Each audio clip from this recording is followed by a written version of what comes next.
हाँ भाभी। आप मान गए? हम मान गए। सच में? हाँ हो, जैसे जैसे काबू वैसे वैसे करब हो। ठीक है देवर। हाँ। अच्छी बात है, आप बहुत अच्छे मान गए। हाँ मान गए है। ठीक है ना? लेकिन देवर हाँ है। एक पप्पी दे दो। हम हाँ। लजाए थे रे पगली, पप्पी ना आए सब बीच में। मुझे पप्पी चाहिए। पप्पी दे जाए। हाँ। वो तो खड़ी हम तक देता है। ठीक है। हाँ।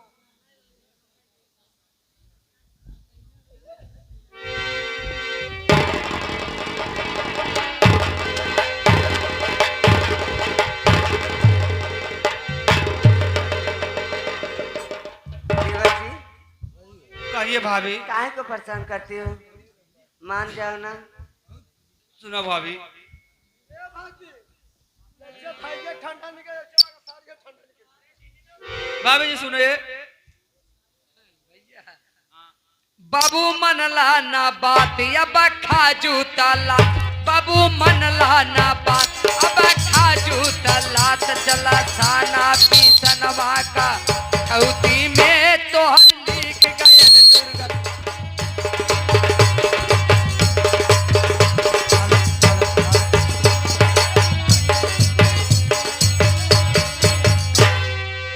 इसी लायक है। आप सच्ची बात बोले, वो उसी लायक है। कहन की मल्ला ना बाप अब खा जूता ला। बाबू है रावा, आप ठंडा है का राजू। चुप हरामजादे। अरे बेवकूफ, ये हमारी भाभी है, ये हमारी माता समान है कि नहीं? दरबार या भाई बताइए। चुप रहा राजू, अगर हमार भौजाई को 3 दाव डर कूदित राजू। हम ऐसा नहीं है, क्योंकि हम क्षत्रिय हैं, हम धर्म, हमारे पास धर्म है, हम ऐसा नहीं कर देखो सकते। देवर मान जाओ। भाभी जी कैसे मान जाऊं भाभी? नहीं मानोगे तो सुनिए। ए भाई क्या? अरे राजू भौजाई कहा राजू मान जाता है। सही है, भौजाई का कहा मान जाता है, लेकिन वहां तक मान जाता जहां तक सीमा है। चुप रहा राजू। ये सीमा के बाहर है दरबारी, कैसे मानूं? का वही तो हर। वो हमारी भाभी है, हमारी हमारी बड़ी भाभी है, वो हमारी माता जी है। सुनिए देवर, माता के दर्जा ताखे में रखा। हमारा भौजाई रहे, हम पटरियाए रहे, रोज गोलगप्पी खुटांस लग जाते रहे, चाउमीन खियावत रहे राजू। देवर अरे ऐसा नहीं, आप सुनिए। खुद भी मेहरा हो।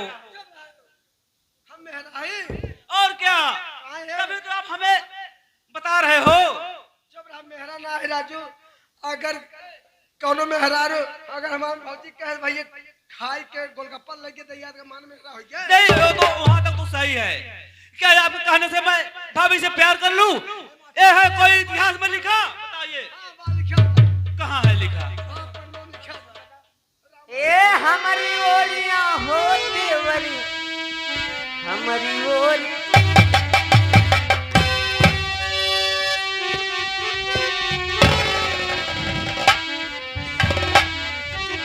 ओ हमारी ओरिया हो देवरी, हमारी ओरिया करवट फेरा हो।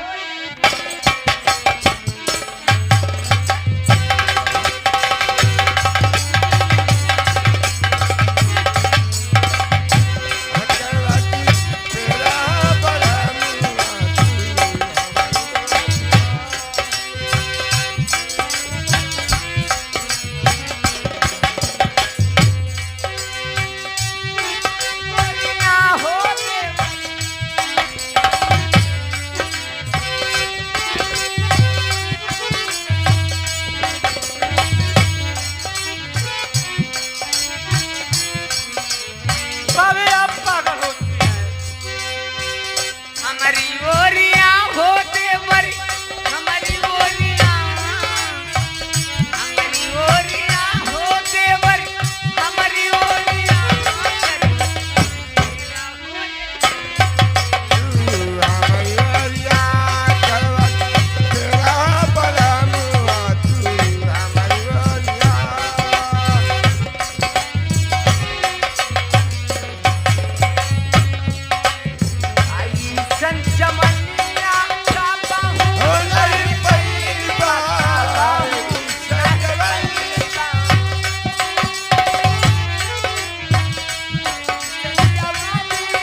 अब तक तो प्रेम से गाना गा के तुझे मना रही थी, सोची कि वो ऐसे भी मान जाओ। सुनो हमारी बात। क्या है रे?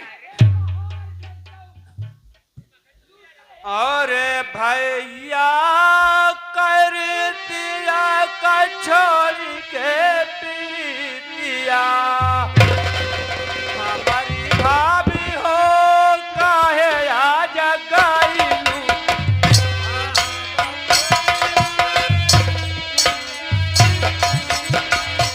हमारी भाभी हो भाभी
ए भाजी काम मोर भैयो माता हूँ राम जादे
भैया आज ई बुजरी पगला जबा ई बुजरी पगला जबा आज